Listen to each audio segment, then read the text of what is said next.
Assalamualaikum warahmatullahi wabarakatuh. Perkenalkan, nama saya Fadila Nur Zahra, NPM 2020015005017. Perkenalkan, nama saya Alila Puspita, NPM 2020015005777. Kami di sini membuat video untuk memenuhi tugas dari mata kuliah Keterampilan Dasar Konseling Dengan dosen pengampu Ibu Cindy Marisa, NPD Kons. Selamat menyaksikan. Saya Alila Puspita sebagai konselor dan Fadila Nur Zahra sebagai konseling. Assalamualaikum, Bu. Waalaikumsalam. Kamu masuk. Selamat pagi, Bu. Pagi, ya duduk. Ya, makasih, Bu.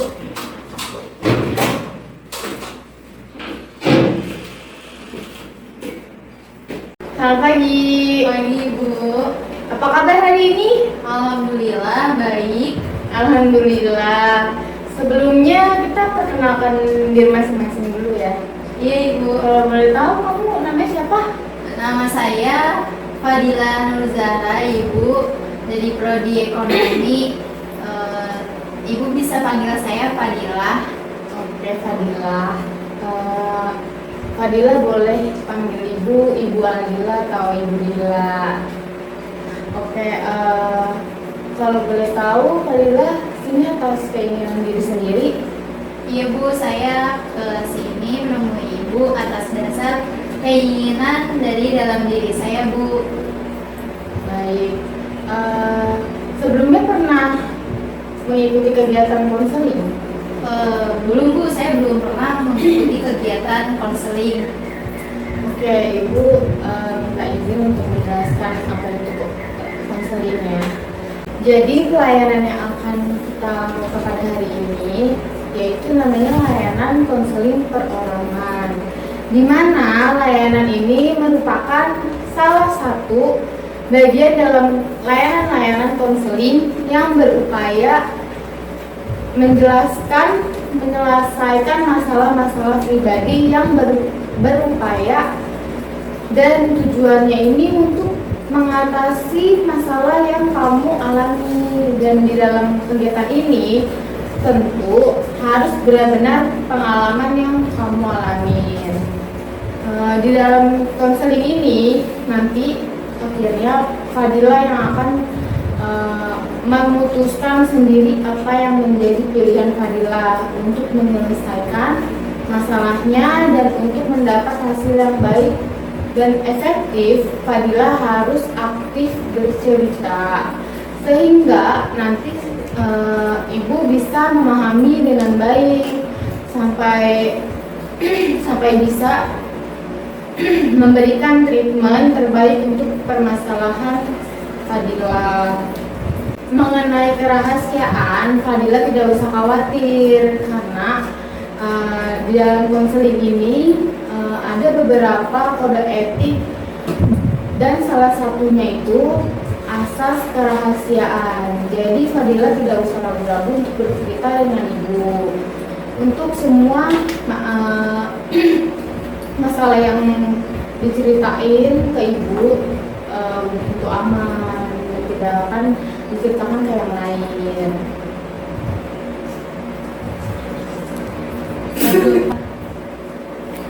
Oke, boleh diceritakan apa yang Fadila alami?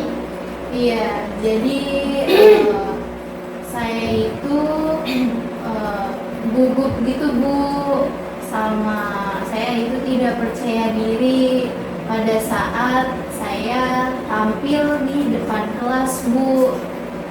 Boleh diceritain rincinya?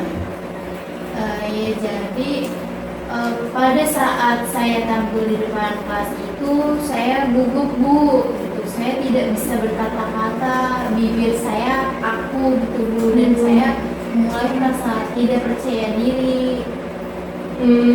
Boleh dicontohkan seperti apa pada saat tampil di depan kelas?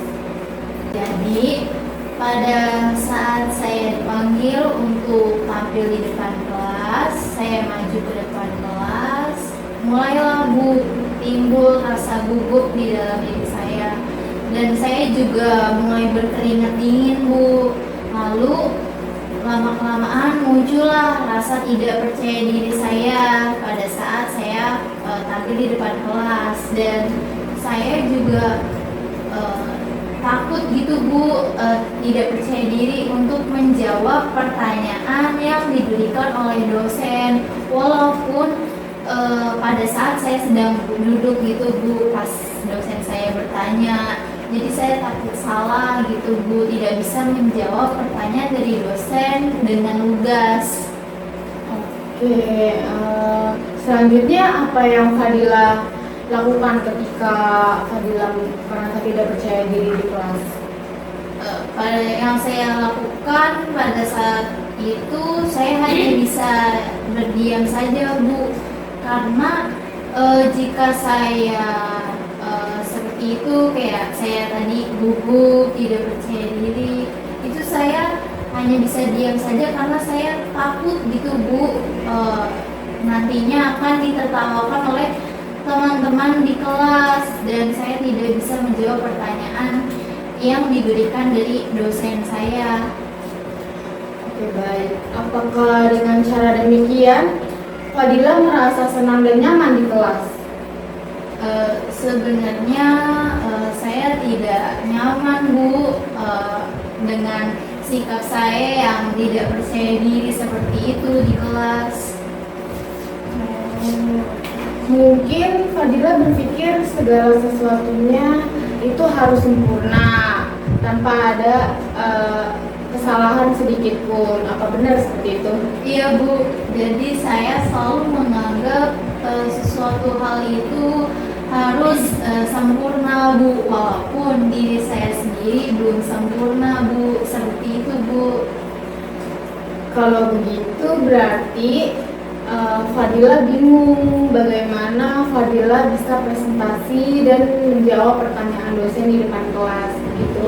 Iya Bu, saya bingung. Jadi saya bingung dan saya tidak tahu gitu Bu, gimana caranya agar saya tidak gugup dan percaya diri gitu buat tampil di depan kelas.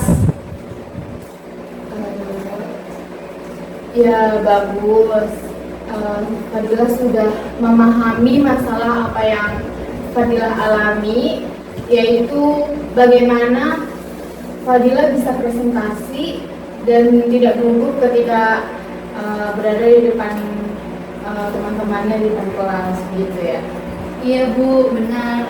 Jadi saya di sini sudah tahu. Jadi saya harus lebih percaya diri dan tidak gugup untuk tampil di depan kelas Bu.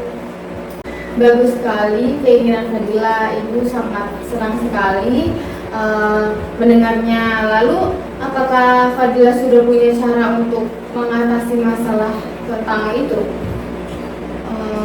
Saya masih bingung Bu. Apa yang membuat Fadila bingung? Saya masih bingung karena saya takut gitu Bu, kalau saya menjawab pertanyaan dari dosen itu takutnya nanti apa yang saya utarakan itu tidak lugas, kurang lugas, dan mungkin sulit untuk dipahami oleh dosen gitu Bu. Apakah Fadila sudah berusaha melakukan yang terbaik? Sebenarnya kayaknya saya belum berusaha untuk melakukan yang terbaik Bu untuk itu. Jika mencobanya saja belum, lalu kenapa Fadila bisa berpikiran negatif seperti itu? Ya Bu, saya masih merasa bingung aja gitu Bu. Apa kira-kira rencana Fadila sebagai pegangan tindakan selanjutnya? Jadi mungkin yang akan saya lakukan nanti itu, yang pertama saya akan berlatih dulu Bu terlebih dahulu mengenai mengenai materi yang akan saya presentasikan. Jadi saya mempelajari dulu materi-materi yang akan saya sampaikan di depan kelas nanti. Terus yang kedua itu saya berpakaian rapi, Bu. Nah, jadi dengan berpakaian rapi itu mungkin bisa membuat diri saya lebih percaya diri. Nah, lalu yang ketiga, saya sebisa mungkin untuk saya lagi ya, satu dua. Sebisa mungkin saya berdoa dulu, Bu, sebelum presentasi di depan kelas nanti, kayak gitu, Bu, agar memperlancar saya dalam presentasi saya dan agar saya bisa percaya diri dan tidak gugup lagi, Bu. Bagus banget Fadila. Fadila sudah tahu apa yang harus Fadila lakukan. Sebelum pembicaraan ini kita tutup, bagaimana perasaan Fadila setelah kita berdiskusi, atau apakah kesimpulan dari Fadila? Alhamdulillah ya, Bu, setelah saya bercerita kepada Ibu mengenai saya yang gugup dan tidak percaya diri, saya mulai merasa lega gitu, Bu, karena saya sudah bercerita gitu mengenai apa yang saya rasakan kepada Ibu gitu, Bu. Setelah melakukan konseling sekitar 20 menit ini, jadi kesimpulannya adalah pertama, Fadila akan berlatih dan belajar dulu tentang materi yang akan Fadila presentasikan. Yang kedua, Fadila akan berpenampilan rapi sehingga Fadila akan merasa percaya diri. Dan yang ketiga, Fadila akan berdoa dulu sebelum presentasi. Lalu apakah Fadila yakin untuk melakukan itu? Iya, Bu, saya yakin untuk melakukan hal-hal tersebut. Apakah masih ada yang ingin Fadila sampaikan? Mungkin saya ingin bertanya dengan Ibu mengenai hal-hal yang tadi. Tips Ibu buat biar percaya diri tampil di depan kelas itu kayak gimana sih, Bu, kalau dari Ibu sendiri? Jujur Ibu dulu juga sempat ngalamin apa yang Fadila rasain. Dan dulu yang Ibu lakuin tuh merasa pede aja di depan kelas, dan ngebayangin teman-teman di depan kita tuh kayak nggak ada aja gitu. Walaupun emang susah sih, cuman pas diterapin, dijalanin gitu, lama-lama Ibu bisa sendiri. Terus sampai akhirnya Ibu bisa ketemu orang-orang kayak Fadila yang mau kita kayak Ibu. Sebenarnya dulu Ibu juga kurang bisa ngomong kayak gini, kurang bisa beradaptasi sama orang baru. Cuman setelah Ibu pelajari dan Ibu belajar untuk berusaha mendekatkan dengan orang lain, bisa sendiri gitu.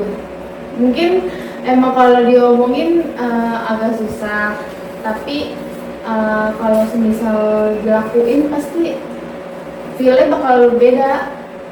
Mungkin kalau tips dari Ibu, lakuin aja apa yang menurut Fadila nyaman.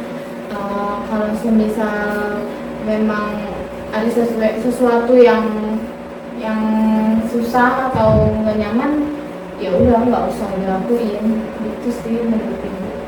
Oh, seperti itu ya. Jadi Ibu pernah ternyata ya mengalami apa yang sedang saya alami saat ini. Iya, benar. Kalau semisal Fadila tuh apa sih yang buat nge-trigger Fadila bisa nggak percaya diri gitu? Awalnya gimana maksudnya? Kadang saya tidak percaya diri itu awalnya mungkin kayak misalnya saya presentasi di depan kelas ke bagian nomor urut 3 gitu Bu. Nah saya sudah insecure duluan gitu Bu, udah gak percaya diri duluan sama kelompok yang presentasi sebelum saya. Jadi saya udah mikir yang kayak oh dia lebih bagus loh daripada saya gitu. Jadi aduh saya bisa nggak ya lebih bagus dari mereka gitu. Itu yang buat saya grogi duluan lah Bu kayak gitu. Apalagi pada saat pemaparan materi dari kelompok yang sebelum saya gitu Bu, mereka menyampaikannya dengan lugas, dengan tertata rapi, dengan fasih dan sebagainya. Jadi apa yang materi yang mereka sampaikan itu tersampaikan gitu ke teman-teman semua kayak gitu Bu. Dan juga pada saat sesi sharing-sharing atau tanya jawab itu mereka itu bisa gitu Bu menjawab apa yang teman-teman itu tanyakan gitu Bu. Jadi mereka itu benar-benar paham lah dengan materi yang mereka sampaikan kayak gitu Bu. Jadi itu sih Bu yang buat saya istilahnya gugup duluan deh gitu. Jadi kamu kayak udah pesimis duluan gitu ya, udah berpikir negatif. Iya Bu, duluan. saya udah berpikir Menurut Ibu ya, kalau misalnya emang kamu udah belajar, udah siap, udah persiapan udah matang gitu. Menurut Ibu, kamu lakuin aja sebisa kamu yang udah kamu pelajarin, nggak usah mikir hasil kamu bakal gimana, teman-teman kamu lebih bagus. Menurut Ibu, kamu lakuin aja emang apa yang emang kamu udah pelajarin, apa yang udah kamu lakuin. Apalagi kalau itu kan kamu tadi kelompok ya. Kalau kelompok menurut Ibu ya kamu sebisa mungkin harus kerja sama juga sama yang lain, jangan mikirin diri kamu sendiri. Terus harus satu visi lah kalau semisal kelompok. Jangan kamu mikirnya A, teman kamu B, teman kamu yang lain C, dan kayak gitu. Jadi sebisa mungkin kalau kelompok ya harus satu suara gitu. Jadi ketika presentasi ya semuanya jadi rapi, semuanya jadi bagus. Itu sih menurut Ibu. Ada lagi yang mau ditanya? Sudah berapa? Ya, Bu, saya ingin bertanya lagi. Boleh. Tadi kan Ibu membahas mengenai kelompok. Mungkin gini ya Bu, mungkin Ibu sering melihat gitu pada saat pembagian kelompok dan pada saat prosesnya pun di kelompok tersebut kelihatan gitu yang mana yang pasif dan mana yang aktif gitu. Itu gimana sih Bu cara buat biar kayak ayo kita sama-sama aktif gitu, jangan pasif gitu. Jadi kayak biar yang kerja itu jangan itu aja gitu Bu. Ya itu sih Bu yang pengen saya tanyain, itu menurut Ibu kayak gimana? Kalau menurut Ibu, kalau kayak gitu harus dibicarain bareng-bareng sih, karena kan itu kelompok. Jadi semisal dalam satu kelompok itu ada 3, jadi tiga-tiganya itu harus kerja semua, jadi harus bagi-bagi gitu kalau bisa, supaya tiga-tiganya bisa kerja. Jadi kita bisa tahu mana yang kerja beneran, mana yang nggak kerja gitu kan, maksudnya.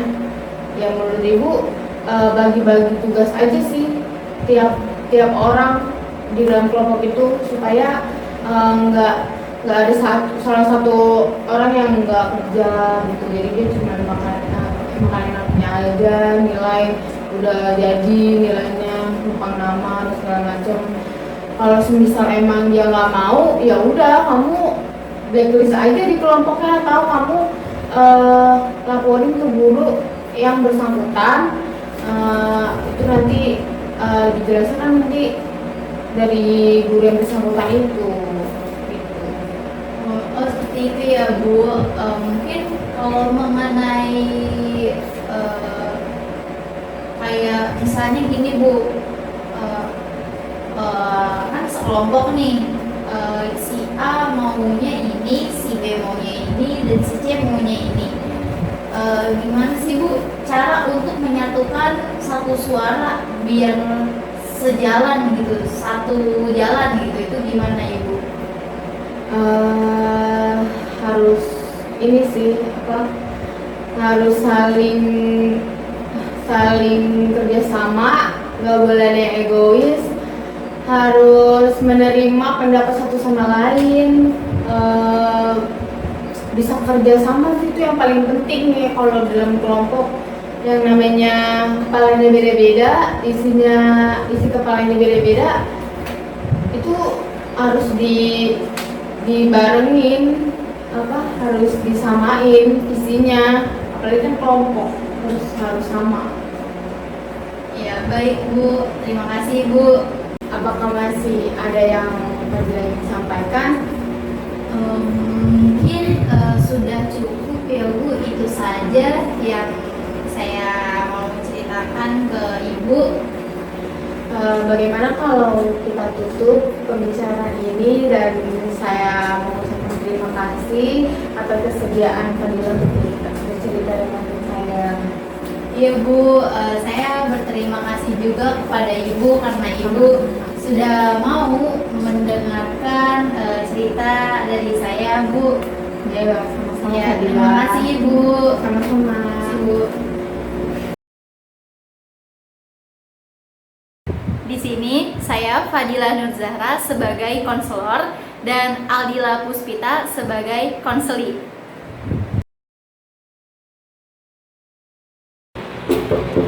Assalamualaikum. Waalaikumsalam.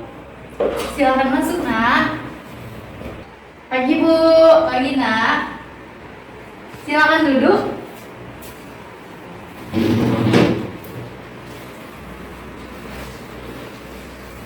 Halo. Halo Bu. Sebelumnya boleh perkenalkan diri kamu terlebih dahulu. Boleh Bu. Namanya siapa dan dari prodi mana? Nama saya Aldila Puspita, Ibu bisa panggil saya Aldila. Terus saya prodi dari sejarah. Oh, Aldila ya namanya. Iya, Bu. Baik, Ibu akan memperkenalkan diri Ibu terlebih dahulu. Nama Ibu, Ibu Fadila Nur Zahra. Kamu bisa manggil Ibu, Ibu Fadila. Baik Bu. Sebelumnya, saya nih Ibu senang sekali Aldila mau ke ruangan BK ini. Apakah Aldila ke ruang BK ini atas dasar keinginan Aldila sendiri? Betul Ibu, atas keinginan saya sendiri. Oh baik. Mungkin sebelumnya apakah Aldila sudah pernah melakukan kegiatan konseling? Belum Bu, ini pertama kali. Oh, pertama kali ya. Berarti izinkan Ibu terlebih dahulu menjelaskan mengenai layanan yang akan kita lakukan pada hari ini. Jadi layanan yang akan kita lakukan pada hari ini yakni layanan konseling perorangan. Nah, jadi di layanan konseling perorangan ini adalah salah satu dari layanan yang ada di dalam bimbingan dan konseling. Nah, layanan ini berupaya untuk mengentaskan atau menyelesaikan permasalahan yang kamu alami. Jadi tujuannya di sini untuk menyelesaikan permasalahan yang kamu alami. Nah, jadi pada kegiatan ini juga harus ada kesukarelaan dan keterbukaan. kamu di sini harus secara terbuka atas masalah yang sedang kamu hadapi. Namun di dalam kegiatan ini juga terdapat nilai-nilai normatif. Jadi di sini itu terdapat nilai-nilai, terdapat norma-norma yang berlaku. Jadi pada konseling hari ini, Dila di sini saya harapkan harus benar-benar terbuka dengan masalah yang sedang Dila alami. Nah, di dalam konseling kali ini saya sangat berharap kepada Dila agar Dila secara aktif dalam mengemukakan atau menceritakan masalah yang Dila alami. Jadi dengan begitu saya dapat memahami dengan baik, respon dengan baik, dan bisa memberikan solusi yang terbaik atas permasalahan yang sedang Dila alami saat ini. Jadi di sini saya sebagai konselor dan Dila sebagai konseli. Mengenai kerahasiaan, Dila tidak perlu khawatir karena di dalam konseling di sini terdapat beberapa kode etik konseling yang dimana salah satunya ini terdapat asas kerahasiaan. Jadi Dila tidak perlu khawatir pada saat Dila memaparkan atau menceritakan masalah yang sedang Dila alami tanpa harus diketahui oleh orang lain. Apakah sudah jelas? Jelas banget, Bu. Oke, baik. Baiklah, bisa kita mulai ya konseling pada hari ini. Mungkin apakah Dila bisa menceritakan dari awal mengenai permasalahan yang sedang Dila alami saat ini? Bisa, Bu. Begini, Bu, saya punya masalah ya dengan pergaulan saya yang kaitannya dengan IP saya, terus sangat rendah di semester ini, Bu. Oh, jadi masalah kamu ini mengenai IP kamu yang menurun ya? Benar, Bu. Apakah bisa Dila rincikan terkait pergaulan yang Dila alami saat ini?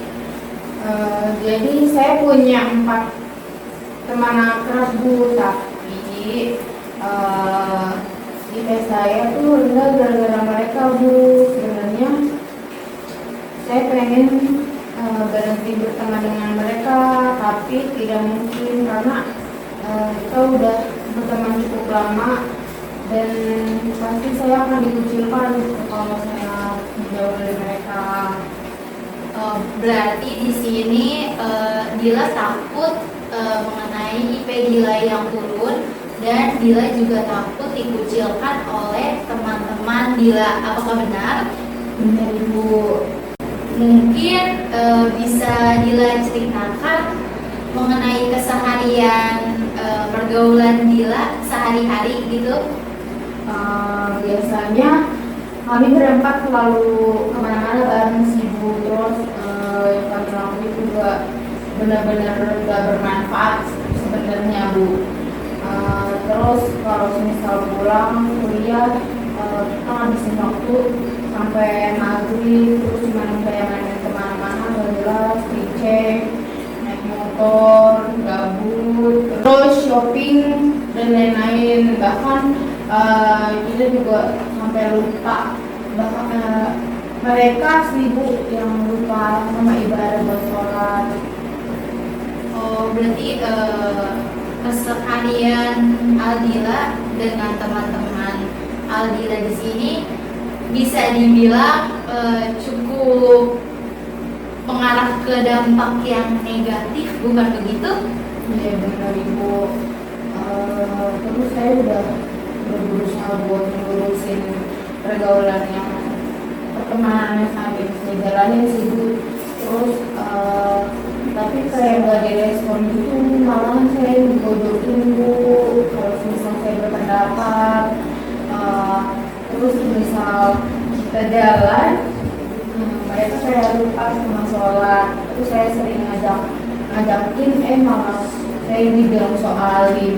Ya emang sih Bu, kalau dibanding sama mereka, saya sendiri yang masih sering sholat, terus mereka enggak.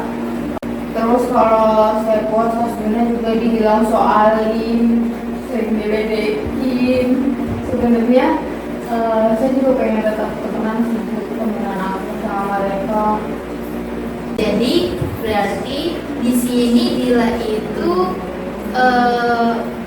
pertemanannya itu cukup mengarah ke hal yang negatif, tapi Dila di sini masih pengen berteman dengan mereka, begitu?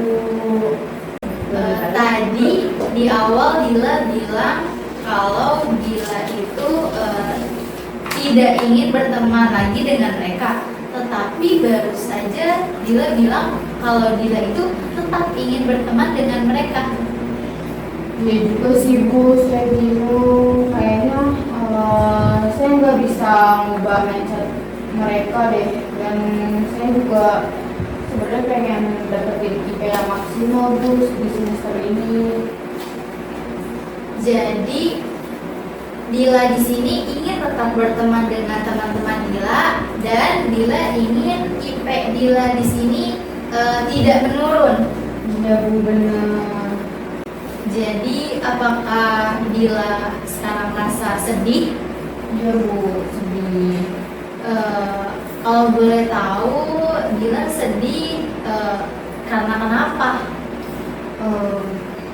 Sejujurnya Bu, sebenarnya saya benar-benar pengen tetap mempertahankan pergaulan ini Bu, masih mau akrab sama teman-teman saya, untuk ke arah yang positif dan merubah mereka jadi yang lebih baik juga. Tapi kan saya merasa diacuhkan Bu. Oh, jadi kamu merasa sedih karena kamu merasa diacuhkan gitu? Iya Bu, betul. Jadi Dila akan merasa senang ketika teman-teman Dila itu bisa berubah menjadi yang lebih baik, seperti itu? Iya Bu, benar. Apalagi kita kan udah cukup lama Bu berteman, dari SD malahan kita udah temenan. Terus saya bingung sama kondisi ini, kalau misalnya saya menjauh dari mereka, itu kan nggak mungkin, karena kan pertemanan ini tetap berlangsung, terus IP saya masih akan selalu rendah kalau misal saya bisa bertahanin. Jadi Dila di sini merasa kesal karena teman-teman Dila itu mempengaruhi IP Dila yang menurun, benar? Iya Bu, benar. Benar-benar saya nggak tahu lagi saya harus ngelakuin apa, apalagi saya juga satu kelas sama mereka. Oh, jadi di sini Dila bingung karena Dila itu IP-nya menurun dikarenakan dampak dari pergaulan teman-teman Dila. Jadi di sini Dila merasa frustasi dan kecewa sama teman-teman Dila. Mungkin bisa disimpulkan dari Dila sendiri mengenai apa masalah sebenarnya. Ya Bu, saya sedih karena semua ini masalah saya Bu. Saya sangat menginginkan nilai yang maksimal sebenarnya Bu. Jadi di sini Dila tidak tahu bagaimana caranya agar IP Dila itu naik, dan cara mengubah sikap dari teman-teman Dila dan pergaulan Dila. Benar Bu, tapi seharusnya saya nggak tinggal diem gitu aja dalam menghadapi masalah ini. Saya harus bertindak dan melakukan suatu usaha gimana caranya agar kita saya maksimal maksimal dan beritahu mereka untuk berubah. Ya, oh bagus. Jadi kamu di sini Lil sudah tidak sabar lagi ya untuk berbuat atau bertindak agar IP kamu di sini bisa maksimal dan teman-teman kamu juga seperti itu. Iya Bu, saya udah gak sabar lagi Bu untuk bertindak. Jadi bisa Ibu simpulkan di sini bahwa kamu itu tidak boleh sepenuhnya menyalahkan teman-teman kamu, karena di sini balik lagi ke diri kamu harus introspeksi diri kamu, kamu harus bisa memfilter atau menyaring pergaulan-pergaulan yang berdampak negatif maupun berdampak positif. Karena mengingat kamu di usia yang sekarang, kamu kan sudah dewasa, jadi kamu pasti bisa untuk mengatasi hal-hal tersebut. Dan yang tadi seperti yang sudah kamu bilang bahwa kamu di sini seperti nongkrong nggak jelas, jalan kemana, lontang-lantung dan sebagainya, lebih baik waktu tersebut itu diisi dengan kegiatan-kegiatan yang bermanfaat, seperti misalnya kamu mengikuti organisasi, ya kan? Mungkin dengan kamu berorganisasi, kamu bisa belajar banyak hal yang tidak bisa kamu dapatkan dari teman di sekitar kamu maupun yang lainnya. Terus mengenai bonceng 3 tadi yang sudah kamu bicarakan, saran dari saya, janganlah untuk berbonceng 3, karena dimana kita mengingat di negara kita ini memiliki peraturan lalu lintas. Pasti kamu sudah tahu bahwa kendaraan bermotor di sini tidak boleh berbonceng 3, melainkan harus 2. Apalagi kamu di sini masih anak sekolah, kamu masih anak, maksudnya pelajar, mahasiswa. Jadi kamu di sini tidak lupa untuk berpergian kemana-mana itu memakai atribut berkendara yang lengkap seperti memakai helm dan sebagainya. Dan kamu tidak lupa juga untuk membawa surat-surat kendaraan bermotor. Lalu mengenai perihal ibadah, mungkin di sini kamu bisa mempertegas lagi kepada diri kamu sendiri dan kepada teman-teman kamu bahwa kita itu sesibuk apapun, kita maksudnya setidak sempat apapun itu, kita harus menyempatkan diri untuk beribadah gitu dengan kepercayaannya masing-masing, seperti itu. Mungkin dari konseling pada hari ini ada yang ingin Aldila tanyakan lagi? Saya mau nanya nih Bu. Iya. Semisal Ibu punya teman yang sama kayak teman saya, terus apa yang Ibu lakuin? Kalau dari Ibu sendiri ya, yang akan Ibu lakukan itu yang pertama, Ibu akan berkomunikasi. Ibu akan komunikasikan dulu dengan teman Ibu terkait apa masalah yang sedang kita alami, ya kan, di lingkungan kita gitu, kita lah sesama teman gitu. Nah, jika dikomunikasikan juga teman kita itu belum melek juga, itu kita dapat memberikan isyarat. Jadi maksud isyarat di sini itu seperti kita itu merubah sikap.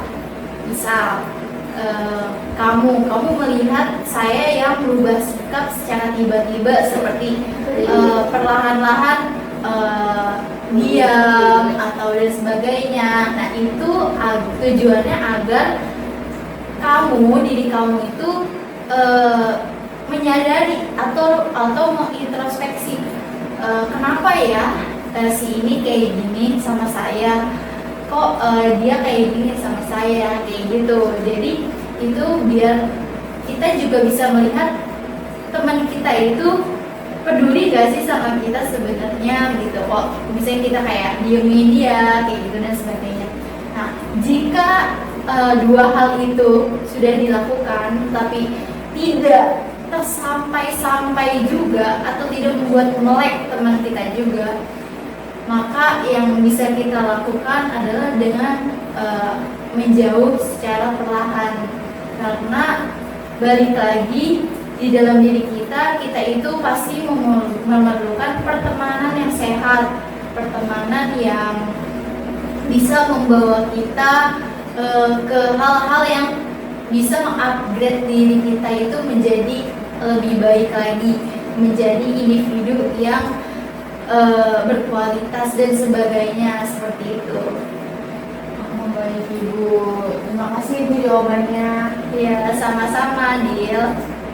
Jadi bisa Ibu simpulkan di sini bahwa kamu itu tidak boleh sepenuhnya menyalahkan teman-teman kamu, karena di sini balik lagi ke diri kamu harus introspeksi diri kamu, kamu harus bisa memfilter atau menyaring pergaulan-pergaulan yang berdampak negatif maupun berdampak positif. Karena mengingat kamu di usia yang sekarang, kamu kan sudah dewasa, jadi kamu pasti bisa untuk mengatasi hal-hal tersebut. Dan yang tadi seperti yang sudah kamu bilang, bahwa kamu di sini seperti nongkrong nggak jelas, jalan kemana, lontang-lantung dan sebagainya, lebih baik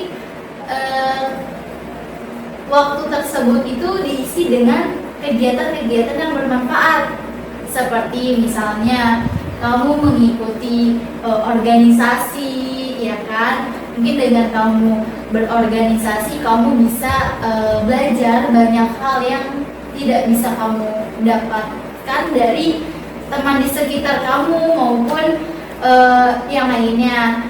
Terus mengenai bonceng 3 tadi yang sudah kamu bicarakan, saran dari saya, janganlah untuk berbonceng 3, karena dimana kita mengingat di negara kita ini memiliki peraturan lalu lintas. Pasti kamu sudah tahu bahwa kendaraan bermotor di sini tidak boleh berbonceng 3, melainkan harus 2. Apalagi kamu di sini masih anak sekolah, kamu masih anak, maksudnya pelajar, mahasiswa. Jadi kamu di sini tidak lupa untuk berpergian kemana-mana itu memakai atribut berkendara yang lengkap, seperti memakai helm dan sebagainya. Dan kamu tidak lupa juga untuk membawa surat-surat kendaraan bermotor. Lalu mengenai perihal ibadah, mungkin di sini kamu bisa mempertegas lagi kepada diri kamu sendiri dan kepada teman-teman kamu bahwa kita itu sesibuk apapun, kita maksudnya setidak sempat apapun itu, kita harus menyempatkan diri untuk beribadah gitu dengan kepercayaannya masing-masing, seperti itu. Mungkin dari konseling pada hari ini ada yang ingin Aldila tanyakan lagi? Saya rasa saya sudah cukup ya Bu. Sudah cukup. Baik, mungkin bisa kita ambil dari kesimpulan pada hari ini yang tadi saya udah bilang, kalau dari diri Aldila sendiri dulu, Aldila introspeksi diri dan melihat apa-apa saja yang harus Dila perbaiki ke depan agar bisa berdampak positif untuk teman-teman sekitar dan agar IP Dila ini tidak turun atau Dila bisa mempertahankan IP Dila gitu nanti di semester berikutnya seperti itu. Mungkin saya bisa bertanya kepada Dila, gimana sih perasaan Dila saat Dila sudah bercerita, sudah konseling, gimana perasaannya? Yang saya rasakan, saya merasa lega karena saya udah cerita, karena saya nggak ada teman cerita bu di kelas, karena saya temannya mereka semua, dan saya udah renggang, terus saya udah nggak punya teman lagi yang selanjutnya. Jadi saya cerita ke ibu dan ngerasa lega banget sih bu. Terima kasih banyak ya bu. Ya, saya juga sangat merasa senang sekali karena Dila ingin bercerita kepada saya.